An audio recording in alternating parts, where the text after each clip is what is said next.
released from prison, we find that they face challenges in getting reintegrated into society, and they stigmatize. So when it comes to actually looking at employment issues, this isn't, very viable for them.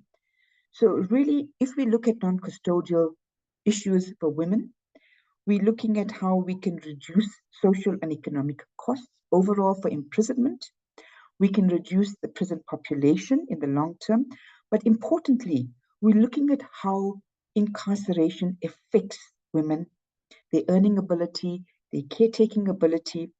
And overall, we know that the community is better served by addressing the underlying causes of women coming into contact with the law. So if we're looking at all of those issues, and then we're saying, how can we look at gender responsive application of criminal laws and procedures? We look at the Bangkok Rules, and the Bangkok Rules provides international standards for guiding this gender responsive mechanism for non-custodial measures. And even if women are imprisoned, it looks at how can we actually provide for the rights of women. It looks at minor issues, minor charges, petty crimes, not violent crimes, and it looks at alternatives to prosecution that can be considered, such as case dismissal or decriminalization, so that the woman doesn't get a record. And then also maybe looking at gender responsive diversion and treatment programs or restorative justice options, but also really looking at how legal aid can impact and support them. It's looking at pre-trial detention as a last resort. And non-custodial measures should be considered at every stage of the criminal justice process. It also looks at how assessments can be done to understand the circumstances of women a great deal better. It individualizes their concerns and their cases so that measures and alternatives to sentencing can be considered. And in all of this as well, if we're saying non-custodial measures, I think it's really important that we look at how we can monitor non-custodial measures. There should be baseline, there should be research to say, does it impact, does it fare well for women, does it fare well for their children and their communities to have these non-custodial measures? So if you're looking again at some of the survivors of gender-based violence who actually experience imprisonment, and I can say to you from documentation and research, it's disproportionately high, and we find that gender-based violence is a key pathway to women's imprisonment.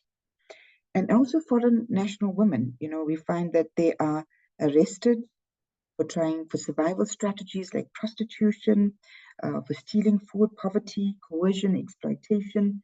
And we really need to look at how we can foster protection and look at how we can support them and look at how we can look at maybe substance abuse programs rather than actually incarceration.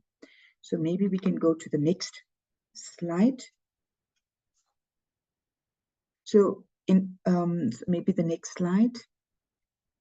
So I've talked about this. So if we're looking at gender responsive application of criminal laws and procedures, we need to if we're actually looking at non-custodial measures, we need to collect data to determine the effectiveness of non-custodial measures and how it's benefiting these women. We need to also look at performance standards in reducing incarceration, looking at setting up a stand for appeals if a charge or plea is unfair, mandatory training for professionals, within the criminal justice system, and also law enforcement, probation officers, social workers, so they understand the larger spectrum of support to a woman who comes into conflict with the law.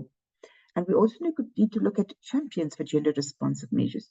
In lots of the contexts in the SADC, in the Southern African member states, there are champions who actually believe and who support these particular measures and who champion gender responsive measures for women. Also, we need to look at considerations in terms of a woman's childcare responsibilities.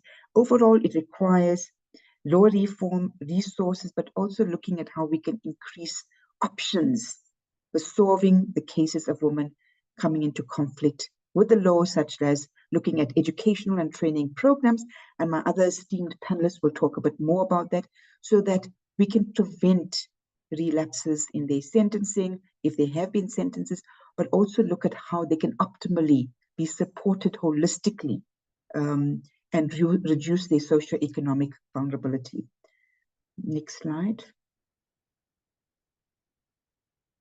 So I'm just going to very quickly go through a case study that we did in the SADC region, and in particular in the South African context.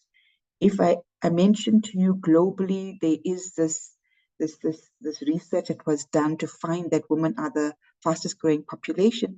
We wanted to also test this out in the South African context.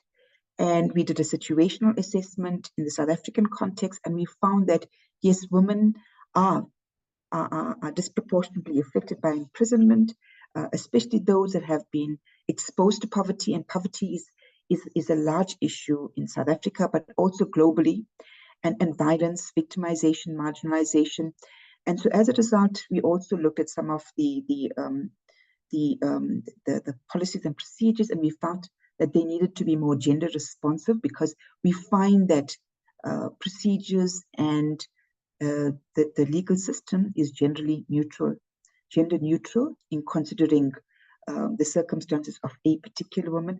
We thereafter tailored a handbook to the South African context, looking at how we can capitalize on the Bangkok rules, and we initiated pilot studies on how we can introduce that. And the next speaker, Caroline Peters, will actually talk more about that particular pilot project and the outcomes. And then we looked at how we can introduce legislative outcomes by first introducing a discussion paper and looking at how we can upscale the model for women in prison if they are imprisoned. And we found as well that, when we talk about women's prisons, we assumed that they contextualize for the needs of women. And we found that this is not so in the SADC community. And we found that, we needed to create a best practice model for a gender responsive mechanism. And we hence in 2022 developed the first gender responsive prison for women in South Africa. And as a best practice, we developed a blueprint which can be replicated in other countries, but other provinces in the South African context. So next slide. If you're looking at the way forward, we need to be able to look at a more gender neutral approach that requires gender sensitivity by focusing on the underlying dimensions of women who are exposed to victimization, who are also caregivers. And we also need to look at an approach for non-custodial measures that considers international norms and standards. And we also need to be able to look at strengthening the cohesion between public and law enforcement sensitization and training. And we need to look at how we can improve practices, look at holistic and right-based approaches to women that include women, and looking at their treatment in terms of their pretrial detainees, but also non-custodial measures. But also importantly, we need to build on a gender-responsive prison that also focuses on trauma. We know that trauma has a negative impact. It debilitates, it affects how a woman or any person functions. So really, we need to be able to actually look at having a trauma-informed, gender-sensitive approach. We need to look at how we also, if a woman has been imprisoned and is released, we need to look at community rehabilitation and reintegration. And then also in this whole practice of non-custodial measures, we need to measure the effectiveness. If we are saying it's effective, we need to show the proof of that so that we can actually use that to capitalize on more policies and more legal reform institutional building. Thank you. Over to you, Program Director. Wow, Linda, thank you very much. I think that sets a fabulous context for us, and we know exactly what it is that the project aims to achieve, what the objectives of the project are. It was most comprehensive, and I think it really helped us actually that you started off with the case of Catherine, because it did very nicely contextualize things for us. So thank you for that, Linda. So colleagues, I'm now going to introduce to you Ms. Caroline Peters. Caroline is the Executive Director and founder of the Callis Foundation, and she's a social justice activist. She has 30 years of advocacy in respect of gender equality, social justice reform, and particularly the rights of women in conflict with the law. I want you to read Caroline's full bio on the chat box. Caroline has been working with the UNODC in respect of this particular program on seeking non-custodial alternatives for women in conflict with the law. So Caroline, welcome. Thank you so much. We know that you are in recovery, but you have made time to be with us, and we sincerely appreciate that. So Caroline, I'm going to start off by asking you, in the context of your project, how does the intersection of GBV and women in conflict with the law influence their pathways to imprisonment? And what specific interventions have been implemented to address this intersectionality? And I think, having heard Catherine's story, it will give our colleagues on the platform a very good insight as to exactly what it is we want to get to here. Yes. Thank you, Caroline. Yes, thank you, Pat, and thank you for that warm welcome and introduction. I just want to say I looked at the program and I thought 10 minutes, I've got 10 minutes. And I can talk a lot, so I'm going to try to be as brief and crisp as I possibly can. And thank you, Linda, for that great introduction and to this program. And so when I just want to take a little step back, Pat. So when I met Linda, I started a support group in 2020. You remember it was COVID. Women had no access to tobacco or drugs or alcohol or anything. I found myself in a situation where women would come to our organization, and I want to tell you how I found women in conflict with the law. So we started a support group for women who's in abusive relationship that misuse substance. And from that, I realized that of the group of 12 women, 9 of them had matters at court because of their substance misuse. And so at the same time, Linda and Marie-Claire van Hout, another professor, was busy with this work, and I was introduced to this work. And it really sparked the interest to me because most of the women in my support group was in contact with the law or in conflict with the law. And this set out the path for my work. And I want to tell you, all of them were in violent relationship, has experienced gender-based violence. And I literally then saw the intersection and how that intersects that gender-based violence, conflict with the law. However, so when we started out the pilot project, and I must mention that I work and live on the Cape Flats, and Athlone Magistrate Court serves the Cape Flats, and the highest amount of female offenders in South Africa was at Athlone Magistrate Court. So, so the intersection was very clear because I did not start out with women in conflict with the law. I started out with women in violent relationships that misuse substance. However, like I said, 90% or not quite 90, but 80% of those clients was also in conflict with the law.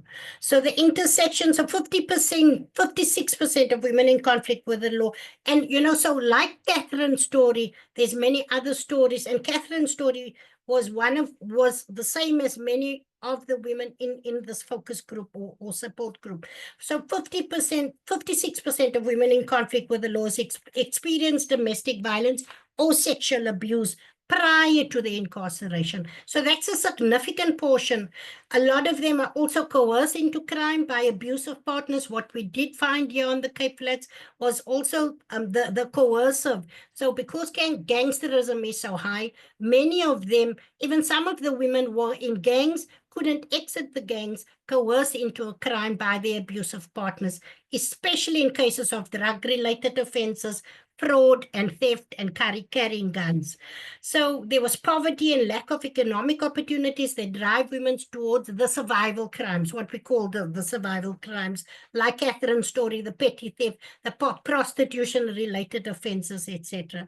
The substance misuse, often what we found with that group of women that we worked with, it was a coping mechanism for past trauma, and that played a major role in their criminal behavior. So the implemented interventions we provided, so it was quite, and that's why I was saying, Pat, I know I've only got 10 minutes and I'm going to try to be as brief, but this work literally took us about 18 months. Almost 2 years, Linda and I worked. In fact, it was probably even longer, Linda. But I want to say, so from the start, all the stakeholders, but we're going to speak on the next question about the stakeholders. Yes, so the implemented... Can we move on to that then, Caroline, please, with your permission? Let's just move on to question 2. So can you elaborate for us on the role of the multi-sectoral collaboration between stakeholders like the Department of Justice, SAPS, civil society, in ensuring the success of non-custodial measures for women? Because I think that this collaboration is critical for us to ensure its success of the project. Yes. So our intervention stakeholders were the Department of Justice and Correctional Services, the National Prosecuting Authorities, Legal Aid South Africa, the Judiciary, the Department of Social Development, and South African Police Services. As we know, each one played a very critical role in this. The Department of Justice, because of the facilitates the legal frameworks for the non-custodial measures. SAPS, it was about training. And just for, so as Linda was saying, so the interventions took place at the different, so it took part, sorry, Pat, I'm faffing there. I just want to go back. So it was it was at the stage of reporting, pre-trial, pre-sentencing, and post-trial stages. So SAPS especially was very critical, because SAPS were the one that would often would call and say, we have a woman that is that would fit your criteria for your pilot, etc. And then also the same with the NPA. We worked alongside the NPA when the prosecutor would find a woman that would meet the criteria of being in a violent relationship, misusing substance. And one of the other also was that the woman had to be a primary caregiver. And so that was the NPA's role. Of course, with DSD, because they are the probation officers, it often also took a while. Women would go to Pollsmoor prison for 6 weeks waiting on a report from DSD. So it was very important for DSD to step that up and also identify economic reintegration programs, housing, psychosocial support. Legal Aid South Africa, in fact, we worked with there was 2 attorneys assigned to these cases, and then we worked with other civil societies and NPOs, of course, in different stages of the women. So the impact of the collaboration on the pilot project, prevention of unnecessary incarceration, comprehensive case management, policy advocacy, and of course, access to community-based interventions, which one of our organizations then also become part of. We also had a matter for petty, it was theft, same thing, substance misuse, theft, small baby diverted out of the project to come and work in our organization or community service. Thank you, Caroline. I think that was most encouraging to note that the collaboration between all the justice stakeholders, civil society, could have achieved those outcomes. I think that's very, very encouraging indeed. So earlier you mentioned the challenges that women in conflict with the law face in accessing programs. especially in areas like the Cape Flats, where all of this work was done. So what are some of the barriers that prevent women from participating in these non-custodial interventions, and how can these barriers be overcome to improve program attendance and reduce relapse rates? So there was stigma, thanks Pat, there's stigma and gender discrimination. Women exiting the justice system face social isolation, family rejection, and employment discrimination. Often, we have this gender stereotypes. Men would almost be more likely acceptable after offenders, but not women. Poverty and financial constraints. So many women in conflict with the law lack transport funds to attend rehabilitation programs. Even us as an organization assisted some of these women to attend childcare responsibilities. So a lot, like we said, 50%, 6% was in gender-based violence in relationships. So there was obviously not good relationships. A large percentage of women in conflict with the law are single mothers. So it makes it difficult for them to attend these programs. There was a lack of awareness, so many women did not know about diversion programs or rehabilitation services. And often women feel pressured, they get to court, and that's also the thing. They get to court, they plead guilty. And so it was also about saying to the women, don't plead guilty. Let's see how we can divert the matter, because once you've pleaded guilty, you're going to have a criminal record. Let's try to divert this. And women would be afraid of the law and just plead guilty and sit then, which again and they would not be employable because they have a criminal record, substance use and mental health struggles. So overcoming barriers, there was community-based service hubs. So like ours, like we said, we try to offer online or weekend programs for mothers. Trauma-informed outreach, transport and childcare support, like I already said, and then of course, trying for women to gain gainful employment within linking women to persons that would be interested to employ them. Yeah. Thank you, Caroline. As you speak on these challenges, it takes me back to the time when we first started introducing all these restorative options for children in trouble with the law. And many of the challenges that you speak to now, we've had to deal with it in the past in a totally different context. And of course, people are much more sympathetic towards children than, as you say, they are towards women who are now exiting the criminal justice system. So, Caroline, lastly, considering the high rates of GBV histories and trauma amongst women in conflict with the law, what gender-responsive non-custodial measures, such as diversion programs and economic support, have shown the most promise in promoting the reintegration of these women into society? I know you've touched on some of them, but what would you suggest, we use more of going forward in other projects? So things that could be effective in supporting their social reintegration, Pat, would be like diversion and community-based sentencing. Divert them into projects, into programs. There's so many. I always say I use the kitchen. We have a community kitchen. Women are given diversion programs to come and help in the kitchen, to come and help serve food.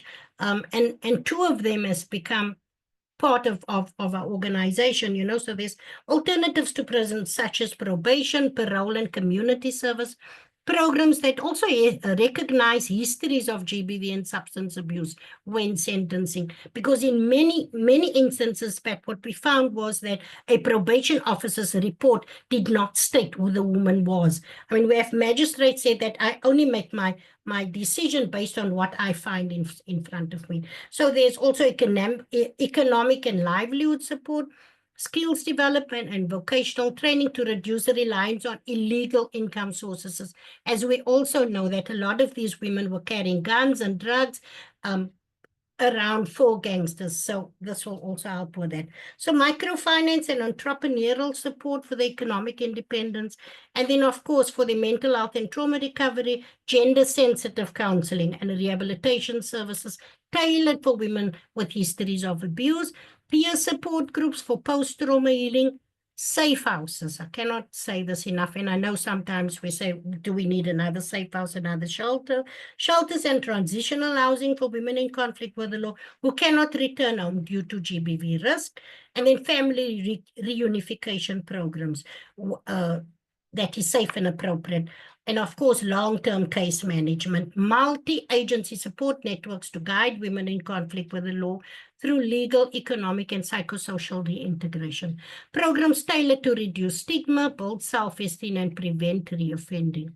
So if we adopt these holistic gender-responsive measures, we can ensure that women in conflict with the law receive justice, dignity, and real opportunities for change.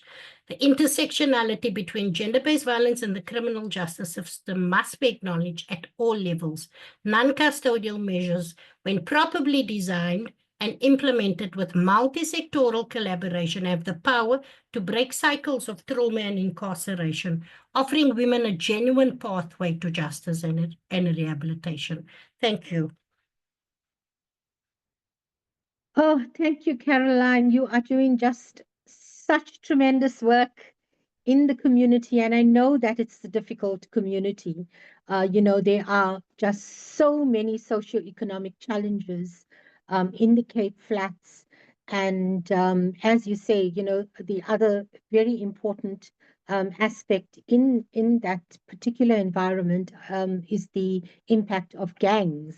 Yes. And the fact that women are forced sometimes into becoming members of gangs because at least it brings in some kind of income for them to support their children. So, Caroline, really thank you very much for that and for the wonderful work in coordinating the project at the Athlone Court. And I'm going to talk more with Linda about how we're going to roll out some of those pilots and the lessons that you have learned into other areas in the country. So thank you, Caroline. You're welcome. Thank you. Thank you. So colleagues, the next item on our agenda is a video. And whilst I am going to wait for our technicians to load the video and get it ready, I just want to say a little bit about it. We want to share with you this video. It's about the launch of the Gender Responsive Correctional Center for Incarcerated Women in Atteridgeville, South Africa. The launch took place on the 12th of December 2022. The center, the first of its kind in South Africa and the African continent. This center responds to the specific needs of women in conflict with the law by way of the United Nations Bangkok Rules and the Nelson Mandela Rules. So thank you. Can I hand over to Miriam? Is it you who's flighting the video? Yes. Are you ready? Yes.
Thank you very much for that.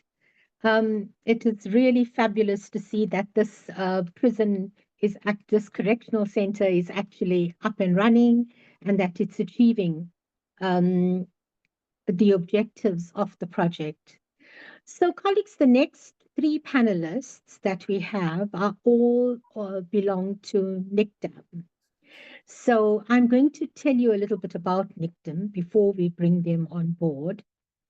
The National Institute Community Development and Management Trust, NICDAM for short, has been at the forefront of capacity building, skills development, community empowerment in South Africa since 1999. As a trusted non-profit organization, NICDAM works closely with government departments, international agencies, and civil society to drive sustainable change in health, human rights, and social justice. Since 2013, NICDAM has maintained a strong partnership with UNODC, fulfilling various roles from project implementation to consultancy services in advancing UNODC's mandate. This collaboration has been instrumental in strengthening gender responsive non custodial measures, access to justice, and human rights based intervention. NICDAM's expertise extends to training healthcare professionals, justice sector stakeholders, and frontline workers on critical issues such as gender based violence, medical ethics, and HIV/AIDS responses. Through partnerships with national and international stakeholders, NICDAM bridges the gap between policy and practice, ensuring that evidence-based solutions reach communities in need. With a strong commitment to intersectionality, transformation, and sustainability, NICDAM continues to lead innovative, people-centered approaches that contribute to a more just and equitable society. So you now know what the organization is about. Let me introduce our first speaker from NICDAM. Oh, one of the hats that she wears, I would say, is that of NICDAM, Dr. Elsa Kravit. Dr. Kravit has extensive experience in trauma, gender-based violence, and femicide, and counseling, in trauma counseling, sorry. So she has been instrumental in developing the strategy on youth development. She has also developed the National Prevention Strategy on Gender-Based Violence and Femicide. I encourage you to look further on the chat box as to her other qualifications. Dr. Kravit, am I going to get you on video? I'm on video. Can you see me? Great. Yes, I can see you now. Okay. Thank you. Let us start by asking, what are the psychosocial support? Why are psychosocial support services in correctional services so important? Thank you, Program Director. For the sake of time, I'm just going to look at three of them. Many women in prison have high levels of depression. When you've lived through abuse, severe losses, or stressful events, that is what happens to you. And we also know that women tend to be more prone to depression than men. The second reason for psychosocial support would be post-traumatic stress disorder. And many women in prison would after experiencing or witnessing traumatic events, they would have these persistent symptoms like intrusive memories, changes in mood and thinking. And the third reason, as I said, it's not all the reasons, but a third one would be the high suicide rates that Dr. Naidu also mentioned, up to 20 times higher than the general population. And people lose hope because of mental health struggles, because there is a lack of family support, death of loved ones, and of course separation from children. Thank you. Thank you, Doctor. Secondly, how does psychosocial support help women? Well, the idea is to help them move towards well-being. And I'm just going to touch on 7 issues that we could understand as well-being. The first one is personal growth. And whether a woman is in custody or she is under non-custodial measures, a person needs to grow. A person needs to grow on many different levels. A second one would be contentment. And contentment is not happiness, but it's a way of taking stock of where you are, how you got here, and how you're going to move forward. The third one would be resilience, a very important capacity to have, to the ability to bounce back, to look life in the eye and to say, I'm going to step forward. A fourth one would be healing and restoration, and my colleague is going to speak about a program that we have later on about this. But relationships are super important, and this is needed to bring healing and closure to relationships. Also, the relationship that you have with yourself. Next one would be self-esteem, to have confidence in yourself despite the mistakes that you've made. Now, having a realistic sense of your stronger and your weaker points. Social functioning, we are social beings. We cannot survive without other people. And it's a way to teach them how to build better relationships. And the last one would be a sense of purpose and hope for the future. And this also helps to put depression in its place. There is life after sentencing, and that life needs to be lived. Thank you, Doctor. And then finally, as the technical expert on the National Emergency Response Team, what is the NERT psychosocial model? Yes, I'm going to go very quickly through this. NICDAM has a partnership with the National Department of Social Development. And this led to the establishment of NART, which is the National Emergency Response Team that was consolidated in 2016 already. And it focuses on responding to emergencies on a national level, and we specifically focus on gender-based violence and trauma. So this NART psychosocial model involves containment as psychological first aid immediately after a traumatic incident. So this would be very valuable to use in a correctional service setting, or for women who are experiencing non-custodial measures. The process is victim-centered. It puts the victim in the driving seat, and the counselor is then in the role of listener and comforter, to allow the victim a sense of safety and a space to share emotions and reactions. And this would be followed up by another 2 sessions of counseling and support. That is basically the model. Thank you. Thank you very much, Doctor.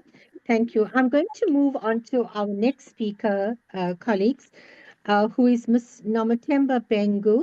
Ms. Bengu has over 40 years of social work service experience, across the board experience. She has worked with the Department of Social Development as well, and she has she has been instrumental in the development of the Gender-Based Violence Command Center. I'm going to invite Ms. Bengu, to talk to us today about the NICDAM's Restoration and Healing Training Program.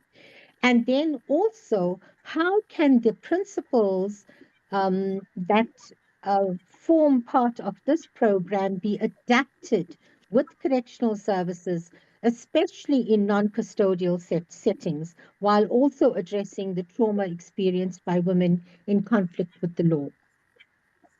Nomatemba, I don't have your video on yet. It is on, Madam Moderator. Okay, perfect. It's on now. Thank you. Yes. Thank you so much, Madam Moderator, for the question. I'm honored to introduce you to the NICDAM Restoration and Healing Training Program, which is a program that is accredited by the South African Council of Social Service Profession. And it is an initiative that is designed to enhance the professional skills of social workers while allowing them to earn CPD points. This comprehensive 9-week program provides in-depth training to equip social workers with the necessary tools to support individuals and communities in their healing and restoration journey. The program begins with a foundational goal of helping individuals reconnect with themselves, fostering self-worth and sense of agency. Over the course of 9 weeks, participants will engage in therapeutic interventions that address both the emotional and practical aspects of recovery. This includes understanding personal trauma, rebuilding self-esteem, and developing essential skills to support long-term healing and empowerment. So each week of these 9 weeks is structured around specific rehabilitative objectives, guiding participants through a journey of self-discovery. And the program covers topics such as exploring values, rational thinking, and understanding the impact of thoughts and beliefs on behavior. Additionally, participants will engage in practical, hands-on activities that foster personal and professional growth, including economic empowerment workshops, CV writing, financial management, and cultural practices such as music, cooking, and arts. These activities, they provide holistic support, ensuring both emotional healing and tangible skills development. Spiritual care, physical exercise, and cognitive development are seamlessly integrated into the program to support holistic growth. This approach ensures that social workers not only gain the tools to help others, but also develop a deeper understanding of their own emotional and professional resilience. So the program is primarily to equip participants with essential skills and to cope with stress, to build positive relationships, and to navigate future challenges. And these skills are practical and they are transferable, benefiting both the professional and personal lives while enhancing their overall well-being and effectiveness in social work practice. So, in short, in week 9, social workers will undergo final assessment. They will allow them to reflect on their learning and prepare to apply the healing and restoration tools in their professional practice. By the end of the program, participants will have gained essential insights into supporting individuals on their recovery and empowerment journeys. Additionally, they will earn valuable CPD points, contributing to their ongoing professional development and ensuring they remain well-equipped to make a meaningful impact in their field. Chair. Thank you. Ms. Bengu. I also want to ask you, how can non-custodial measures like community-based support networks be leveraged to assist women in overcoming the challenges they faced when they reintegrating back into society after their time in the justice system.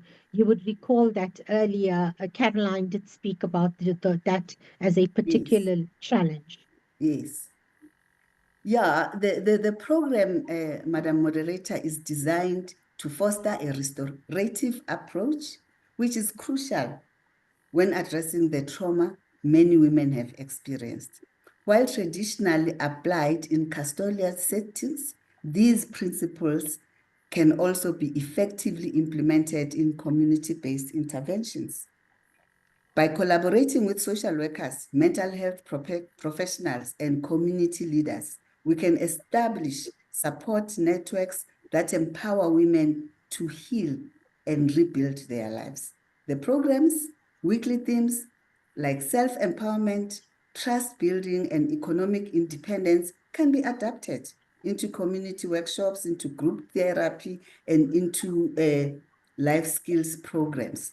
So these initiatives, they provide women with a safe space to process their trauma, to reconnect with themselves, and reintegrate into society with dignity and support. Thank you. Thank you very much for that, Ms. Bengu. Thank you very much. Colleagues, I'm now going to introduce our last speaker, Ms. Mariam Mangera. Ms. Mangera is the Project and Knowledge Manager at NICDAM. She has a broad spectrum of human rights activism, and I'm going to invite her to speak to us today about why it is important to implement gender-responsive non-custodial measures for women in conflict with the law, and what are some of the key recommendations for integrating economic empowerment into non-custodial sentencing alternatives.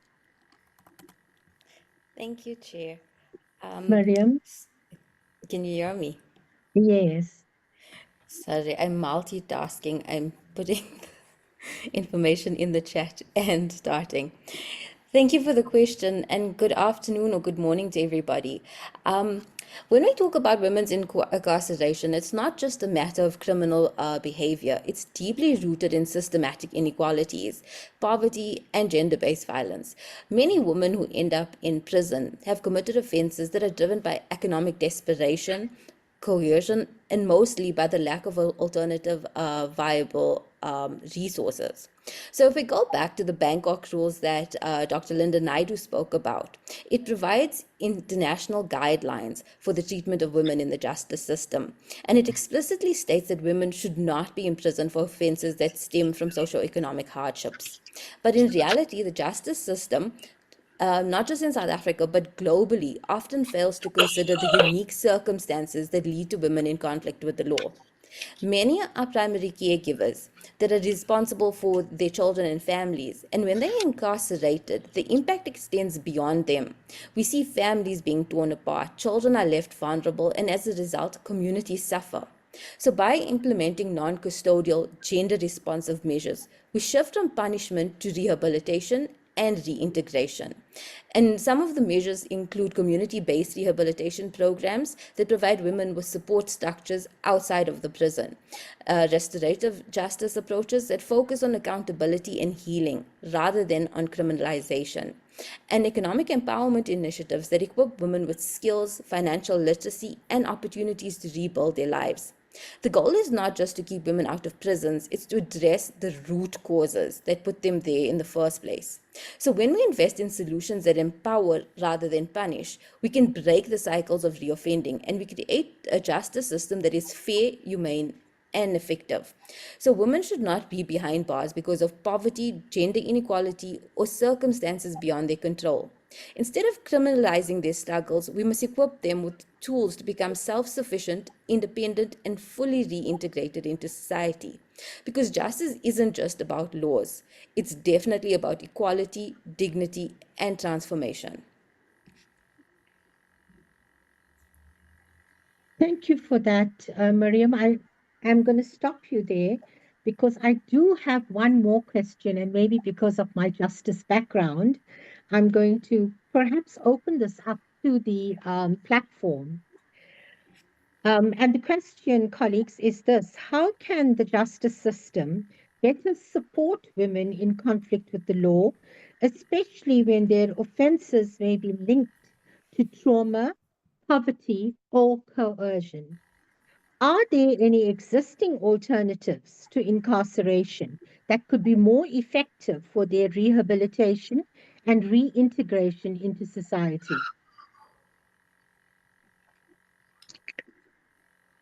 Okay, so I'm not watching the chat box. Miriam, can I please ask you to watch the chat box if people want to respond there, or merely just maybe raise a hand and Miriam can admit you? There is Naidu who has a question or a response. Okay, perfect. Can we hear Naidu?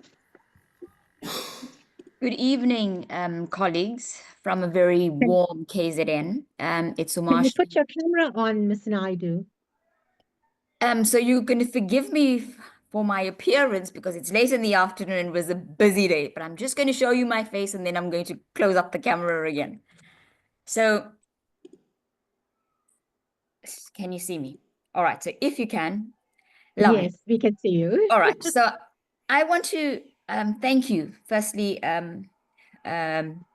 to the moderator, but also to Dr. Naidu, that has been fighting this fight for a very long time. But more importantly, I want to start off, before we even go on to the mechanisms in place in terms of the justice system, I want to actually talk around the issues about understanding. Advocate Naidu, I know you, but maybe the platform doesn't. Do you just want to tell us quickly that you are an advocate and where you belong? Thank you, Ms. Mudley. So just a little bit background of myself. My name is Umashni Naidu. I'm with the National Prosecuting Authority, with a unit specifically dealing with gender-based violence and sexual offences and community affairs unit. And like I said at the onset, based in the lovely province of KZN. So again, I want to just basically bring to the fore, all of the areas spoken today are absolutely essential. But before I go to the mechanisms in place in terms of prosecution, areas that Dr. Naidu and our colleagues have spoken around: psychosocial intervention, socioeconomic factors. These are pivotal roles, pivotal aspects when dealing with offenders, but also understand that when one deals in the criminal justice system, and as much as I'm a prosecutor, it's not about only getting a conviction, it's to ensure that justice is seen at the end of the day. And we've had many instances wherein during the course of the trial, you'll establish that, hey, the accused needs rehabilitation. So you would send the accused for rehabilitation. So I'm liking the conversation that we were having during the course of this discussion. But let's go on to the areas around prosecutorial aspects. And I see that there are a number of colleagues from around the globe, like you've correctly mentioned, Madam Moderator. And it would be nice to hear what the rest of the world does. But here in South Africa, we look at the issues around, yes, criminal prosecution, prima facie case. If you have a case, we're going to prosecute you. But yes, indeed, what are the options also available? Yes, we'll take you to court and we'll prosecute you. But what about the options of diversion? Diversion is, and I've heard our colleagues speak about diversion. Diversion is exceptionally important. But what do you have to do for diversion? You've got to admit liability. And again, a criteria for which diversion is applicable. You wouldn't have diversion for crimes like human trafficking, etc. What's also important is, and you cannot be oblivious to this, is that you've got to understand also where the accused come from. And when we say that, understand again that everybody carries a bit of baggage with them.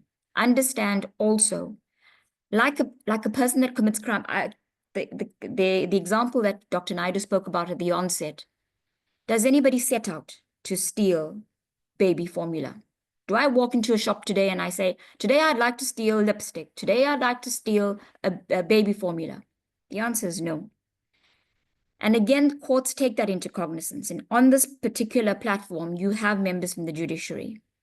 And you would take into account the background of the accused. You take into account why. The why factor is important. So indeed, yes.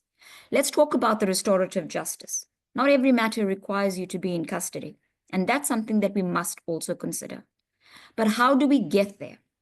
And importantly so, I would love coming out of this particular discussion to see a way forward. There are mechanisms in place already. And as we heard many of the speakers talk, monitoring these processes. You talk about diversion, which at the end of the day would actually allow for the matter to be withdrawn.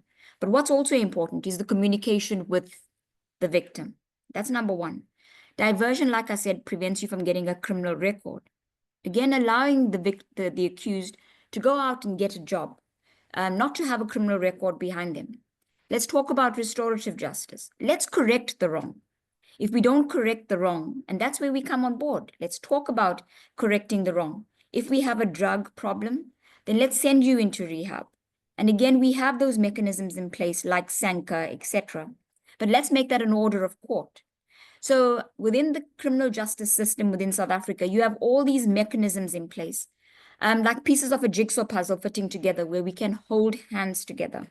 So in a nutshell, Madam Moderator, before I take up the next 5 minutes, that's just in a nutshell where we can, and again, working together. And I think that's if we had to take a single thread out of this, it's us working together. Thank you, Madam Moderator. And Thank you, Advocate Naidu. That was brilliant. I think really what we need to do, colleagues, just from what Advocate Naidu was saying now, is that we need to actually go back to the child justice processes. You know, we've developed minimum standards for diversion into the rules and the regulations of court. We have built in all kinds of safeguards in respect of how we utilize restorative justice options.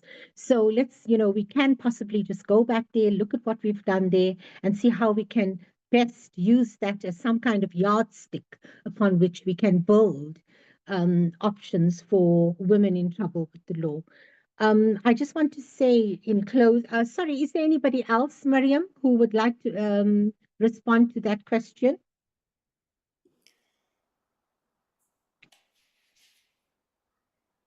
There aren't any more hands. Okay, but colleagues, we are very grateful that you are all on board. Linda has asked me to ask you all to turn on your cameras because she has some great plan about taking a photograph. Can I ask you to do that?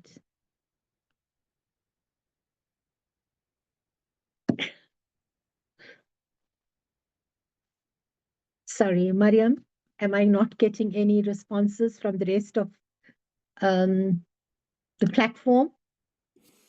Even my speakers are not turning on their cameras. All of our cameras are on. Oh, you got everybody. Can you do that group photograph? Yes, I'm doing that now. Okay, perfect.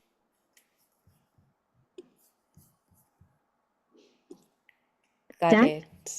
Thank you. Thank you very much. So colleagues, thank you. I hope everybody has benefited from this discussion on this very, very important subject.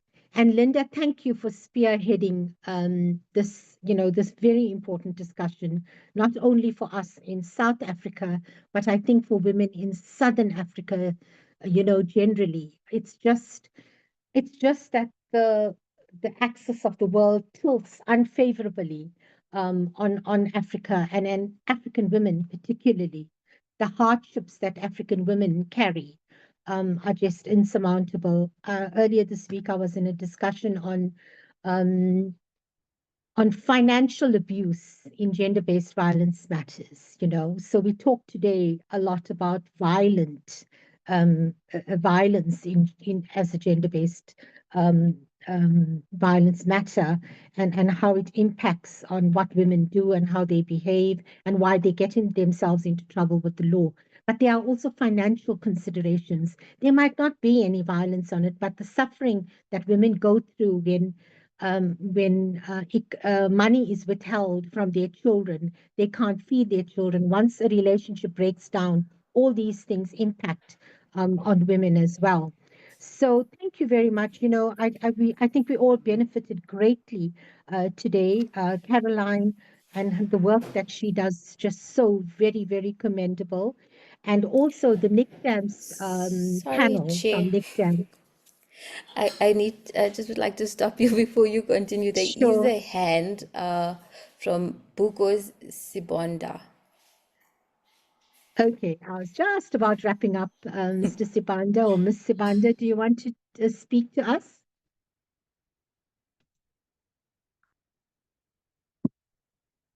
Oh, Unmute, okay. Thank you maybe. so much, Chair, and thank you to the panel. Thank you. Am I audible? Yes, you are. Please continue. Thank you so much, ladies, for this webinar. It is very informative and very touching. Mbuko Sibonda. For me, I identified a gap, and I'm very impressed how the Department of Correctional Services and Advocacy on Women who are in conflict with the law. So how, and my question is, are there any tools to prevent or with victim rehabilitations? Because mostly it is true that mostly victims of gender-based violence and femicide are women, and they are more impactful, as the speakers mentioned. Even those who have not committed crime, because I say that these ones who are more privileged to get the services, mental health support, justice, and other stuff, those who committed crime and those who are in prison and other stuff. But I'm thinking of a woman who experienced a rape, an uneducated woman or a young girl who can't even continue with her studies due to a rape trauma or due to a domestic abuse that has happened. Is our South African police, or we have that police which is strictly focusing on them, because I know there is a victim empowerment program which is led by Department of Social Development, but I'm concerned to Department of NPA, Department of Justice. How do we make sure that there is continuous support to that woman, there is continuous support to that victim or that survivor of abuse, so that she cannot be in an unlawful act, or so that she cannot be to be empowered on financial, economical, and mental health? So that's my concern and my gap and my cry too. As I'm also part, okay, I'm working on my NPO is focusing on victim support. So I'm crying for that. If the spaces, or if there are policies that can assist and support our people, because we see those signs and those, and I think it can help that to prevent this in conflict, okay, the women who are being in conflict, and to empower them. I thank you, madam. Okay, thank you. Thank you very much. I just want to say that for us to answer your question fully, and Advocate Naidu is on board as well. It probably was going to take us another couple of 10 or 15 minutes. But just to note and to remember that each government department has a mandate. So in respect of justice and the NPA, I can say to you that there are many programs in place that actually speak to a protection that we afford victims of sexual offenses and that kind of thing. And if you give us your email address or maybe a contact on the chat, our Advocate Naidu and I can get back to you, because she is the head of the SOCA unit in KZN, and that's particularly and exactly the kinds of programs. And there's the Tutuzela Care Center inside in the Department of Justice itself. We have an intermediary for a child or for a vulnerable victim. The Department of Justice also has a separate room from which the child will, or vulnerable victim will testify, all those kinds of things. But I'm going to please ask you to bear with me. I'm not going to go into that detail now. We will take it offline with you. I see that you have provided us with your email address. Colleagues, it's 6 o'clock already. I do need to stop.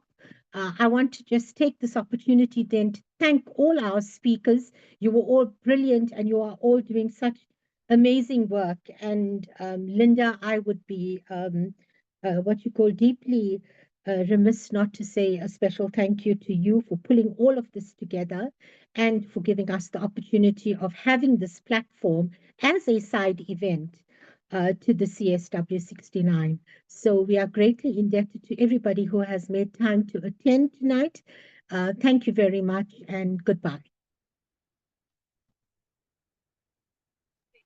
Goodbye, colleagues, and thank you very much for an informative session. Hope there'll be more. Thank you. Thank you, Madam Moderator, for excellent job done, and to all the speakers.